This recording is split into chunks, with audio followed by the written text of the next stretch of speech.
everyone, welcome to our virtual study group. Today, let's discuss the learning objectives in our math course. That's a great idea. I'm excited to explore these concepts together. Me too. I can't wait to see how we can approach these objectives in a virtual setting. It'll be interesting to see how can collaborate and problem solve on a digital platform. Agreed. Let's make the most of this virtual study group and work together effectively.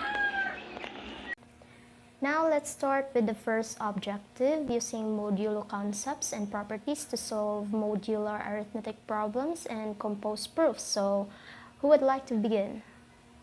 Modular arithmetic involves finding the remainder when dividing one number by another, right? Right. It's often used in a clock arithmetic or encryption algorithms for secure communication. Let's consider an example like calculating 17 mod 3, which give us a remainder of 2. That's correct. Now let's move on to proving the property. M plus n mod p is equal to m mod p plus n mod p mod p. Let's use the example of m is equal to 21 and n is equal to 17 and p is equal to 4. Now, let's substitute the values into the property. So, we have 21 plus 17 modulo 4, and that is equal to the quantity 21 modulo 4 added by 17 modulo 4 modulo 4. Simplifying further, we get 38 modulo 4, which is equal to 21 modulo 4 plus 17 modulo 4 all together multiplied to modulo 4. And 38 mod 4 is 2. And if we calculate 21 mod 4 plus 17 mod 4, we get 1 plus 1, which is also 2. So both sides of the equation are equal to 2 mod 4, proving that m plus n mod p is equal to m mod p plus n mod p times m p. Work, everyone. So let's move on to the second objective, which is the illustrating the concept of function and its related terms. A function is like a machine that takes in an input and gives a unique output, right? Absolutely. And a one-to-one function is when each input has a unique output, while an onto function covers all possible output values. So what about inverse function and equivalence relation? Any insights? An inverse function reverses the input and output relationship, while equivalence relations establish special relationships between elements. So now let's delve deeper into these concepts together. So who has an example to share? Alright, let's consider the function f of x, which is equal to 2x plus 3. This function takes in an input x, multiplies it by 2 and adds 3 to give the output. And a one-to-one function would be something like f of x is equal to x cubed. Each input x will have a unique corresponding output.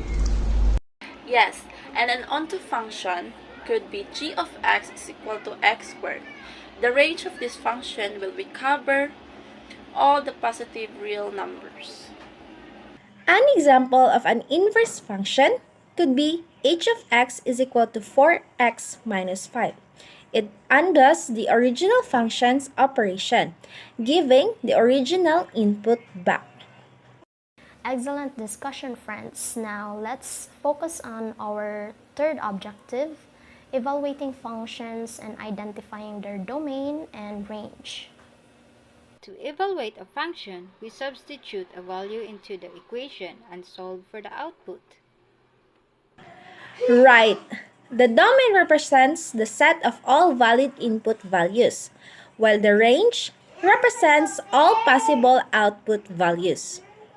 On top of that, we can also learn to prove the proposition related to function using logical reasoning and mathematical induction.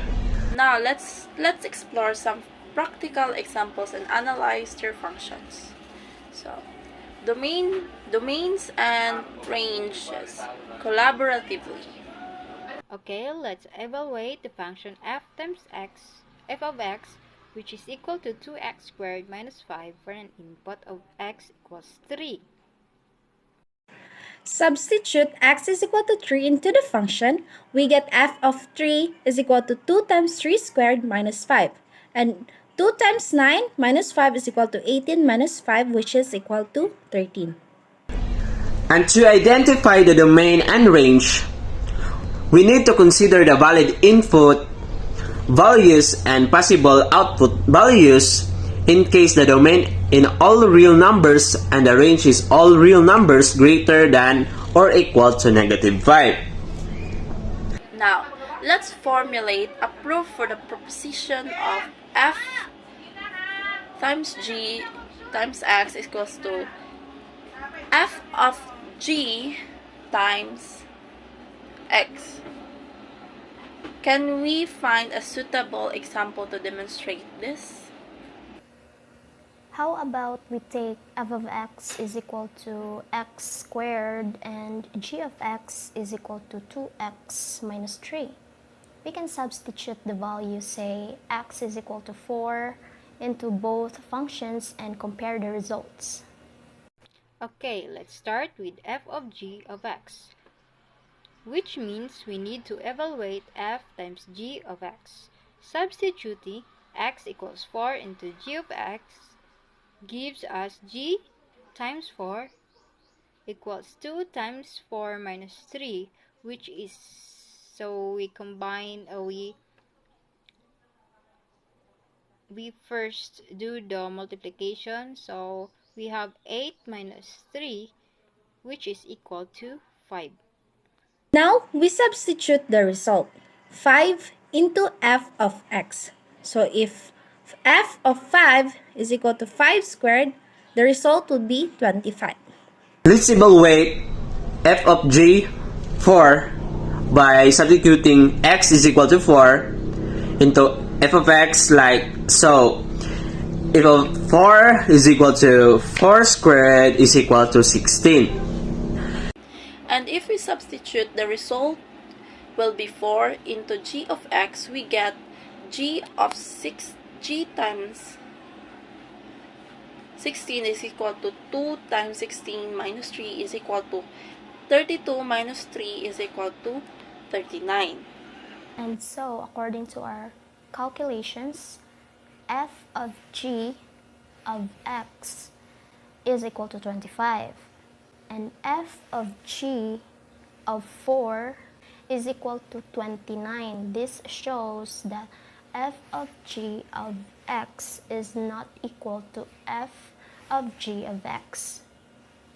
Wait, I think I made a mistake in evaluating f of g of 4. So let's go through the process again. Okay, let's try it one more time. Substituting x is equal to 4 into g of x, we get g of 4 is equal to 2 times 4 minus 3 is equal to 8 minus 3, and the result would be 5. Now we substitute the result. 5 into f of x, so f of 5 is equal to 5 squared equals 25. And if we substitute, the result will be 5 into g of x. We get g of 5 is equal to 2 times 5 minus 3 is equal to 10 minus 3 is equal to 7. Perfect. Now let's evaluate f of g of 5. Substituting x is equal to 5 into f of x gives us f of 5, and that is 5 squared. That is equal to 25. So for this example, f of g of x equals f of g times x equals 25. Our proof holds true. Great job catching up that mistake, Angelica.